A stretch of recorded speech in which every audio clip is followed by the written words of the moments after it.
nosso da Folha de São Paulo. Ô Zé, vamos seguir adiante. Vamos para o que Vamos pedir para o interessa. pessoal colocar o nosso entrevistado, o nosso convidado de hoje aí no ar com a gente. Olá, quero apresentar para vocês o Francisco Carlos Teixeira da Silva, historiador, professor titular da Universidade Federal do Rio de Janeiro, especialista em assuntos militares. É autor de A República Sitiada, Militares e Bolsonarismos no Brasil, e outro livro, Como Não Fazer um Golpe de Estado no Brasil. Muito importante. Trabalhou no GSI, no Gabinete de Segurança Institucional, e no Ministério da Defesa. Professor Francisco, boa noite para o senhor, obrigado por estar aqui com a gente, uma honra recebê-lo. Boa noite, obrigado pelo convite. Por favor, meu nome é Chico. Chico, Falou. eu já vou chamar de Chico, que ele Isso. já está podendo pedir música aqui é a terceira vez já que o Chico vem, né? Mas é a primeira vem... vez comigo, por isso que eu não falei Chico. É isso, o Kennedy está tímido ainda. Vamos beleza, Chico. Bem-vindo, boa noite, Chico. Boa noite. Mas o Chico é um grande sucesso aqui no Analisa Notícia, por isso que ele volta sempre. Boa. Zé, começa aí. A pergunta que o Chico vai ter que responder é: quem foi bombeiro e quem foi incendiário no golpe fracassado de Bolsonaro? Essa é a pergunta que a gente vai, ao final do bloco, tentar sintetizar. Mas, Zé, vamos, reconstruir um pouco esse passo a passo? Vamos trocar uma ideia com ele? Me ajuda, Chico, pelo seguinte: eu estava de férias e essa história toda estourou. Eu estava lá num congresso na Escandinávia. Eu estou sabendo disso requentado. Então, eu vou te pedir, como um bom historiador e contador de histórias, reconstituir o que a gente sabe efetivamente do que aconteceu entre o primeiro e o segundo turno, ou entre o segundo turno e a posse que o Bolsonaro tentou aprontar e não conseguiu. Bom, a gente vendo hoje em perspectiva, essa mania de historiador, né, nós podemos dizer que não houve um golpe. Se deram 4 tentativas de golpe. Opa!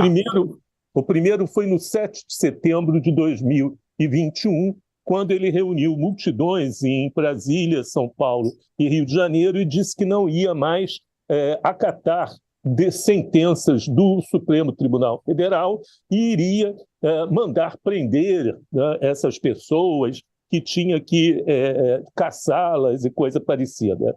Ali houve uma primeira tentativa e foi até o Temer que entrou e fez uma carta, não é bem isso, etc. A segunda tentativa se deu no dia, ou na antevéspera do 30 de outubro de 2022, quando ficou claro que ele perdia o segundo turno.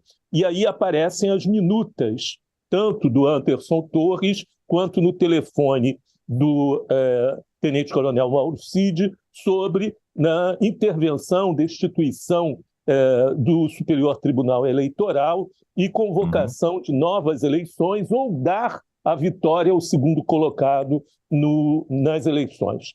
A terceira tentativa foi no dia da diplomação do vencedor, no 12 de dezembro de 2022, quando se teve aquele primeiro ensaio de destruição em Brasília, invasão da Polícia Federal.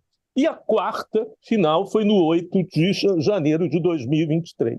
Quer dizer, ao longo de todo o mandato do Bolsonaro, a questão de golpe de Estado, de alteração da ordem constitucional, foi uma temática permanente, não foi um raio em céu azul. Ô Chico, Perfeito. o ministro da Defesa, José Múcio, eu queria que você fizesse uma avaliação primeiro, se você acha que ele está indo bem como um civil na defesa, se está cumprindo bem o papel dele ou se ele está fazendo concessões excessivas. Porque ele era contra, primeiro, acabar com os acampamentos, falou que tinha que fazer devagar, que tinha amigos lá e tal. Ele também disse que nos quartéis, e que o que está acontecendo agora vai ser importante para separar o joio do trigo, dizendo, tem os legalistas e tem os golpistas. E na semana passada ele falou assim: no dia 1º de janeiro, as Forças Armadas garantiram a posse do presidente e agora vivemos a nossa plenitude democrática. Como se fosse uma dádiva das Forças Armadas. Garantiu a posse foi a Constituição. Ô Chico, tem legalista de verdade na cúpula das Forças Armadas ou são todos golpistas? Porque os acampamentos, Chico, duraram até 10 de janeiro. Eles não foram só tolerados, eles foram protegidos durante muito tempo. Houve notas do Ministério da Defesa falando que, olha, não dá para falar que não teve fraude eleitoral, né? Assim, foi mais do que tolerância. E você que é um especialista, né? A gente tem legalista, porque o Tomás Paiva, o legalista, disse: infelizmente, o Lula ganhou a eleição, nós vamos ter que. Esse é o nosso legalista. Eu queria que você, enfim, desse a sua opinião sobre isso, por gentileza. Olha, nós tivemos importantes ministros da Defesa civis, né? Por exemplo, o Jobim. O Jobim foi um ministro da Defesa muito respeitado, muito, inclusive, aceito até com certo entusiasmo pelos militares. O Aldo Rebelo, que foi também um ministro muito bem, um espaço curto, né? Um curto tempo de espaço, mas foi um ministro muito bem recebido. Ele estava ainda no PCdoB, foi muito interessante você ter alguém do PCdoB, um comunista, dirigindo as Forças Armadas nesse sentido. E isso foi muito bem recebido. É claro, dessa época para cá, o Aldo fez uma trajetória muito errática e diferenciada, mas naquele momento era uma coisa muito importante. Então, civil ou militar, né, me parece que não é bem a questão. Embora ter um civil, e principalmente antes, em que as reuniões do Ministério da Defesa eram exclusivamente entre o ministro e o presidente da República, era uma coisa muito boa, porque poupava o presidente de ter que se reunir com chefes militares e ouvir chefes militares. No governo Temer, essa norma foi alterada e voltaram a ter reuniões do Ministério da Defesa com o presidente na presença dos 3 comandantes. Foi um retrocesso da era Temer nesse sentido. Então, na verdade, foi uma medida para garantir o presidente, tomada pelo Fernando Henrique Cardoso, e que funcionou bastante bem nesse sentido. Em outros momentos, funcionou muito mal, né? Que foi, por exemplo, a sucessão de ministros da Defesa do Bolsonaro, né? Quer dizer, aquela ideia dos militares tutelarem o Bolsonaro não passou de uma vã ilusão, né? De um sonho, né, desses militares. Ninguém tutelava Bolsonaro, né? Agora, verdadeiramente, o que a gente vê é que a maioria das Forças Armadas hoje ainda são o que a gente poderia, para facilitar, chamar de moristas, né? Da influência do ex-juiz Sérgio Moro. Acreditam nessa imagem. Muitos falam, inclusive, e qualificam o presidente Lula como descondenado, né? Não alguém inocente ou inocentado, mas descondenado, inclusive, por manipulação do Supremo Tribunal Federal, etc. Então, as forças ainda são muito tomadas por essa característica morista. O Moro foi homenageado em tudo que era formatura, medalha, festa, ato cívico. Isso foi muito popular, principalmente sob a influência do general Vilas Boas, que fez isso, que trouxe isso à tona. Então, deve ser uma homenagem ao grau intelectual do Moro. É um alto intelectual brasileiro reconhecido como uma inteligência assombrosa, né? Realmente tem uma velha frase, impressionante. dizem que é de Sêneca, que era muito, muito cético, que dizia que as pessoas procuram seus iguais, ou coisa assim. Boa. Mas, Tão Chico, elegante. o que eu queria entender é o seguinte. Não, Zé, deixa ele responder. Tem legalista ou tem só Perdão. golpista? Olha só, eu diria que no alto comando do Exército, hoje, a maioria é legalista, né? Sendo que pelo menos uns 4 ou 5 são profundamente profissionais. Isso não quer dizer que eles gostem do governo Lula, né? Inclusive, quando você aproxima e pergunta e fala, e eu faço isso, vários desses membros do alto comando foram meus alunos, né? Ou na Escola de Comando Estado-Maior do Exército, a ESEMI, ou na Escola Superior de Guerra, e eles falam o seguinte: a gente já fez isso. Fizemos isso em 64, levados pela mão dos civis e dos políticos, cheio de calos nos dedos de bater as portas dos quartéis. Quando deu errado, saiu todo mundo e nós ficamos sozinhos. Então a gente não vai... É uma interpretação, né? Hoje em dia se diria, é uma narrativa. né? Não quer dizer que seja verdade, mas é isso que eles colocam, né? Não vamos fazer uma coisa para depois, mais uma vez, sermos abandonados no final do caminho. Agora, se o país fosse levado, por exemplo, daquelas manifestações, né, de depredação do 8 de janeiro, a uma situação, né, de caos, etc., eles se sentiriam obrigados, em consequência do caos, a assumir responsabilidades em relação ao país. Mas precisaria de uma situação caótica existente de forma concreta. Precisaria de para uma dar. GLO, né? De uma operação de Exatamente. garantia da lei e da ordem. Então, Porque vocês ele não tem imaginam. mandato para garantir a ordem contra o caos sem uma GLO, não existe isso. Aí é Mas, golpe. mas aí a questão é como eles interpretavam erradamente, a gente sabe erradamente, o famoso artigo 142 da Sim. Constituição Federal. Esse artigo ele foi montado na Constituinte quase que como uma imposição. Tinham mais de 40 coronéis na Constituinte pressionando como assessores militares da Constituinte. E eles colocaram o artigo. Fez parte da comissão de redação o Zé Genuíno e o Fernando Henrique Cardoso. Foram os dois, né, que estavam lá. Eram 8, eles dois estavam lá. Eu conversei muito sobre isso com o Genuíno. E ele diz, olha, a gente colocou, mas não era essa a interpretação. E o Fernando Henrique, logo no primeiro governo dele, ele fez 2 leis complementares alterando inteiramente o sentido do 142. Então, mesmo usando o 142, se um comandante militar se sentisse com o direito de intervir politicamente na República, seria golpe de Estado. Olha só, Toledo, só para, como o Chico falou, só para os nossos análises aqui, o que diz o artigo 142? As Forças Armadas, constituídas pela Marinha, pelo Exército e pela Aeronáutica, são instituições nacionais permanentes e regulares, organizadas com base na hierarquia e na disciplina, sob a autoridade suprema do Presidente da República, e destinam-se à defesa da pátria. Mas agora começa a complicação. Destinam-se à defesa da pátria, vírgula, à garantia dos poderes constitucionais e, por iniciativa de qualquer destes, da lei e da ordem.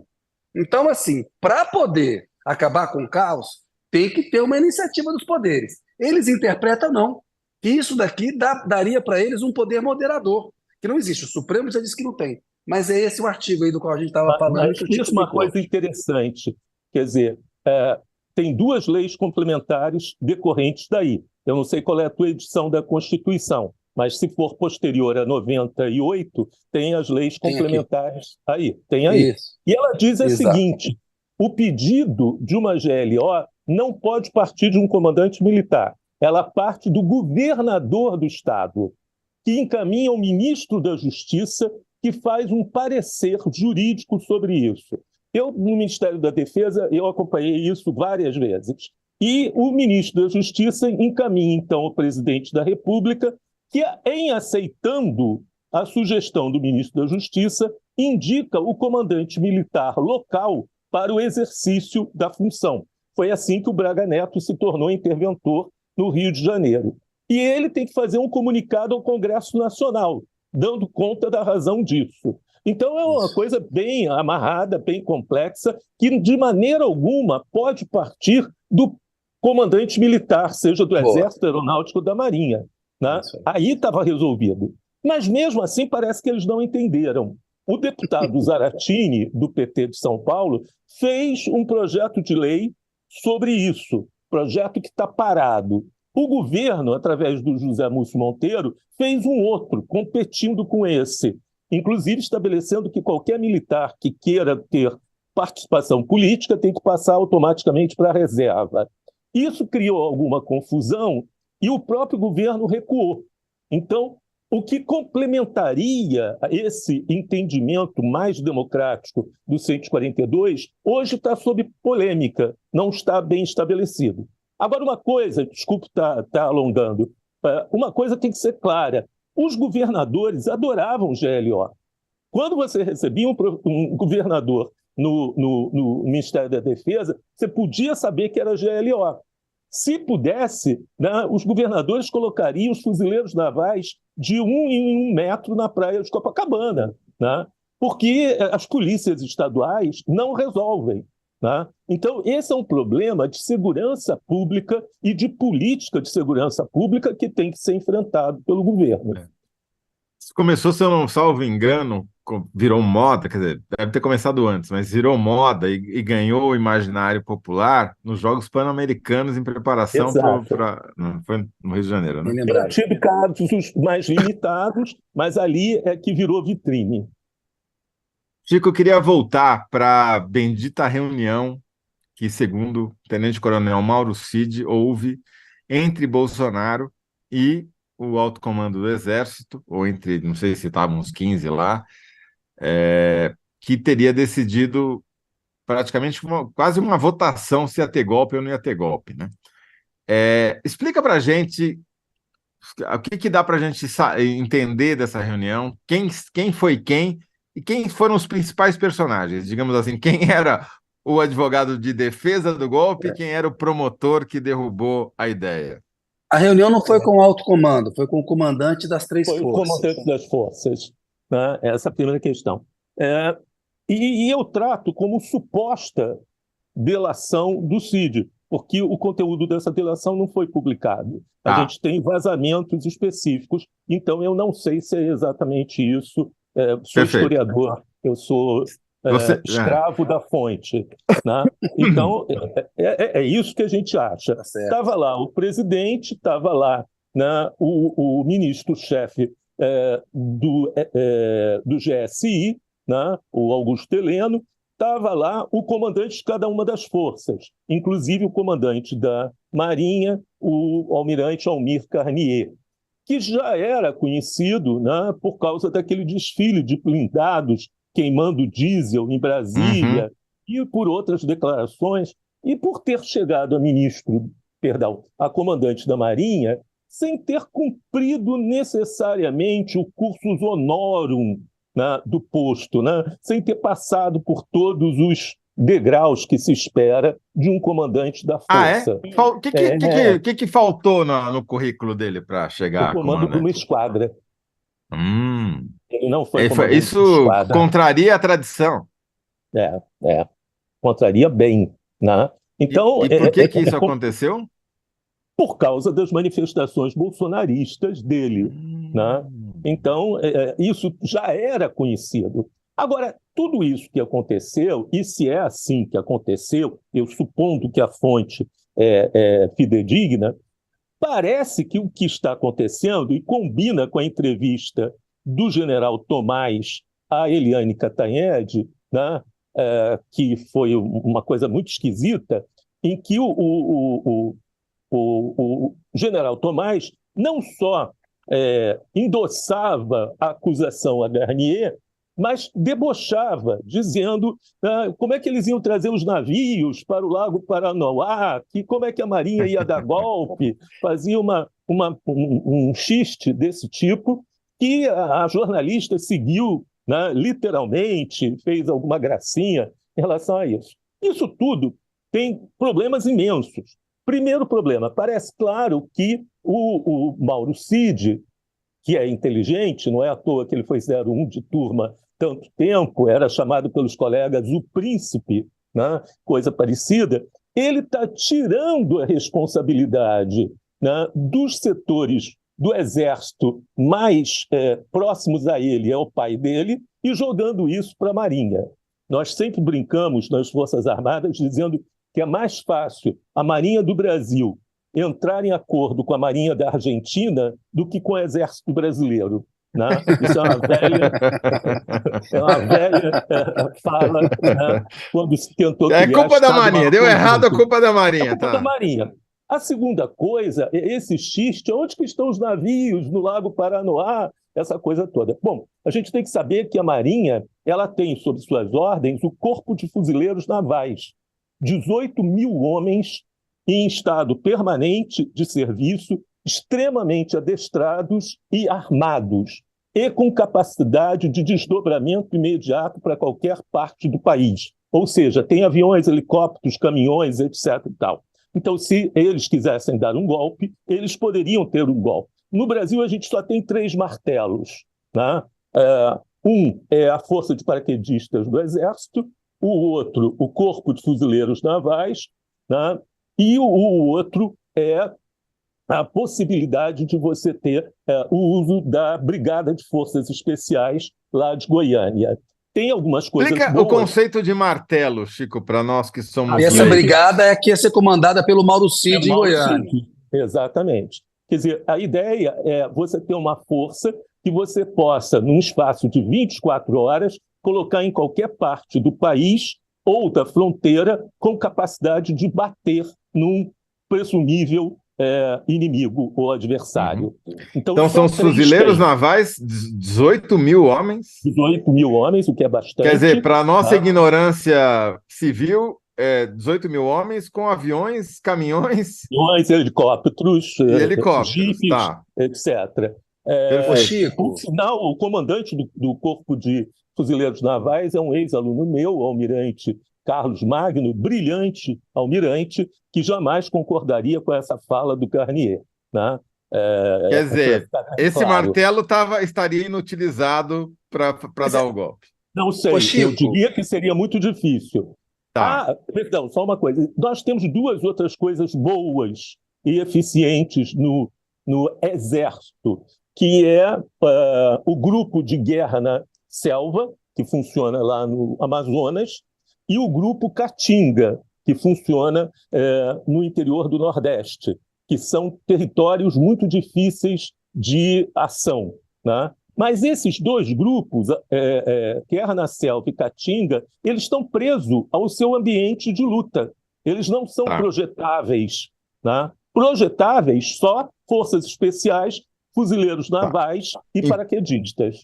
Desculpa, Kennedy, mas eu gosto desses detalhes aqui, Kennedy. Eu sou meio... Como é que tem a ver com o que você vai falar aí, Toledo? Com o superchat que a gente tem aqui, e o pessoal pediu para eu ler, que é da Mariana Lopes, porque o Chico pegou e falou, olha, o Mauro Cid, na suposta delação, ele jogou lá na Marinha, né? E o Exército ali ficou numa posição, digamos, mais afastada do golpe, né? Resumindo aqui. Mas, ô Chico, o que a Mariana Lopes no superchat diz, aí o Toledo vem na sequência, desculpa, Zé, ela fala assim, meninos, alegrias vê-los juntos.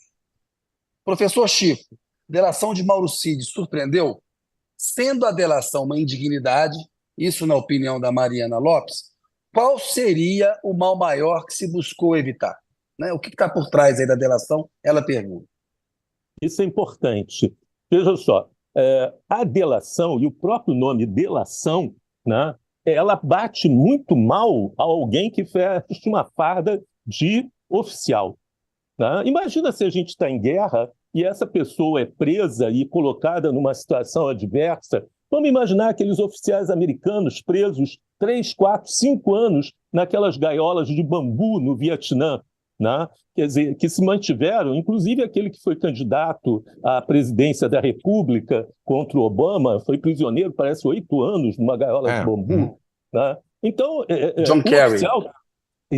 Não, era o mais velhinho. Bom, pouco importa. Não, era o senador do Arizona, republicano. Eu vou pegar o nome dele aqui. O John Kerry lutou, mas também. O prisioneiro foi o outro. Eu vou pegar aqui e falo. Desculpa, Chico. E aí, quer dizer, você não associa, né, oficial com delação. É feio, é feio. Inclusive, delatar o seu superior hierárquico. Tá? Mas entrou no jogo uma coisa mais complicada, que foi, né, o papel do pai do tenente-coronel Mauro Cid, o general Lorena Cid. Né? E aí a imprensa aceitou muito a versão passada, inclusive pelo advogado do Cid, que ele estava preocupado com o pai, que ele tinha ficado deprimido, que chegou a família, etc. Tal. Eu, sinceramente, não acredito nisso. Se for assim, estamos perdidos em qualquer situação, porque qualquer comandante militar que tenha um membro da família ameaçado vai delatar, vai trair. Né? Que coisa é essa? Acho que o que estava em jogo era outra coisa. Foi a apreensão do telefone do general Lorena Cid. Esse é um elemento central. Esse telefone foi apreendido já há um mês atrás e o Alexandre de Moraes não fala mais nisso. disse que ia transcrever, que ia apresentar, que ia chamar o general. Isso cessou, né? Esse telefone virou um mistério. E era Tem uma esse pauta aí, telefone, hein? esse telefone é que falava com o Estado-Maior, é que falava com Bolsonaro, era que falava com um monte de gente. Então, na verdade, essa delação parece que foi do tipo, né, eu acuso o Bolsonaro, mas você segura o telefone aí, porque o telefone vai jogar para tudo que é lado. Quer Né? dizer, deixa eu ver se eu entendi, Chico, então. O que você está dizendo, a tua hipótese, que eu gosto mais do que a hipótese da imprensa, é de que se esse telefone viesse a público, como Alexandre de Moraes ameaçou fazer, você teria uma crise militar de altas proporções, porque implicaria generais, muitos generais, além do próprio Bolsonaro. Inclusive, o porquê os comandantes não passaram o comando, né, no governo Lula, fizeram isso antes, e as informações se sabia ou não se sabia de 8 de janeiro, já que a senha do movimento, né, que era a festa da Selma, era espalhada para todo mundo. Né? Até eu já sabia.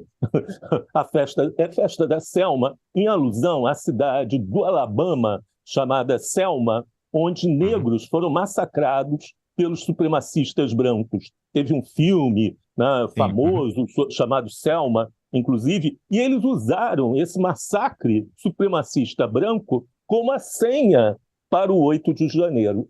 Perfeito. Olha só, Agora, o Chico, Zé, é o John McCain, que foi senador pelo isso. Arizona, ficou preso no Vietnã e enfrentou o Barack Obama em 2008. Só para a memória Exatamente. histórica ficar bem Chico, resgatada aqui. Vai lá, Perfeito. se Zé. você tivesse que nominar dois generais que foram importantes no desfecho do fracassado golpe tentado pelo bolsonarismo, com um contra e um a favor, quem que você diria que foram os personagens principais?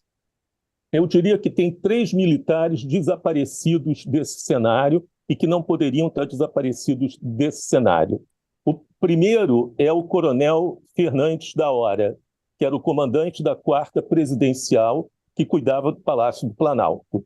Esse coronel ele tinha 960 homens no seu batalhão. Tá legal, que não eram 960 porque tinha Dragões da Independência e a banda de música. Então a gente tira. Ele tinha 600 homens. Isso bastava para defender o palácio. E ele manteve a tropa na garagem do anexo. Nada fez.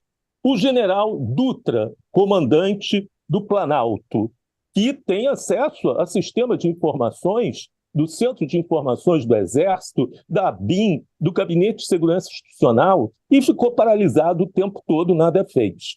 E o general Arruda, que era o comandante do Exército, que também tem um sistema de informação enorme na mão deles. Hoje, por exemplo, na CPI, o general Augusto Heleno, um golpista histórico, né, ele disse que nunca ouviu falar na minuta do golpe ou de qualquer coisa em relação ao golpe. Ora, ele era o chefe do Gabinete de Segurança Institucional da República. Se ele nunca ouviu falar de uma minuta que estava com o ministro da Justiça e com o ajudante de ordens do presidente, ele é de uma incompetência como inteligência que ele deveria ser processado por burrice, né, ao cubo. Né? Então, essas desculpas não são aceitáveis. Né? Então, esses 3 deveriam ter, sem dúvida nenhuma, tido um papel importante. Agora, do outro lado, quem que... Você teve o general Stumpf, o general Novaes e o general Richard Nunes, todos comandantes de importantes regiões militares, sul, sudeste e leste, onde concentram tropas que jamais moveriam um pelotão para dar o golpe de Estado. Quer dizer, os generais que estavam eventualmente a favor do golpe só comandavam escrivaninhas, não tinham forças Não, operacionais ele importantes. comandava, o Arruda comandava o Exército. Sim. E o Dutra comandava o Planalto. Ele estava ali. Tá. Inclusive, o Freire Eu não entendo bem como isso aconteceu, mas foi o general Freire, com o acordo do general Arruda, que nomeou o Mauro Cid para comandar essa brigada de forças especiais. Ele termina a ajudância de ordem em 30 de dezembro, mas a nomeação dele está publicada em fevereiro do mesmo ano. Quer dizer, desde fevereiro, ele já estava nomeado, indicado para o cargo. Quer dizer, isso implica numa inteligência, num entendimento, né? Sim. E quer dizer, e é um dos martelos que você mencionou, né? Junto com os fuzileiros Esse navais. pertíssimo da capital. José, temos que ir Perfeito. para a síntese aqui, ó, para fazer a síntese com o Chico. Ótima conversa, tem que chamar o Chico de novo. Eu gostei, quero participar das Vai ter que próximas voltar conversas aqui. com O o Chico. Chico Fiquei vai virar monopolizando o colunista Chico aqui. permanente. A pergunta qual que era mesmo, Kennedy? Vai ser Pergunta é a difícil essa seguinte: resposta. quem foi bombeiro e quem foi incendiário no golpe fracassado de Bolsonaro? Dá Olha, para generalizar na resposta, Chico, aí? mais ou menos, quer dizer, incendiário foi Anderson Torres e o comando militar da PM do Distrito Federal. Esses foram os principais incendiários, tá? Eles sabiam, tinham inteligência, não só não fizeram nada, como protegeram os depredadores. São os principais incendiários, né? Bombeiro, quem controlou o fogo foi o ministro Flávio Dino, o secretário Ricardo Capelli, né, e o advogado-geral da União, Jorge Messias, que tomaram as medidas legais para se fazer uma intervenção civil, nomeando o Capelli, e negar a GLO, que era o que era esperado pelos militares. Tudo bem. Quero ver sintetizar aí, Zé. Depois a Desafio. gente tenta, faz essa síntese, vai faltar caractere, vai sobrar caractere. Mas Vai tudo bem. faltar, mas tudo bem. Ô Chico, quero agradecer muito aí o papo com você. Muito obrigado, boa noite e volte novamente, Eu meu que cara. agradeço. Eu Obrigado, agradeço Chico. Um muito. abração. Abraço. Valeu.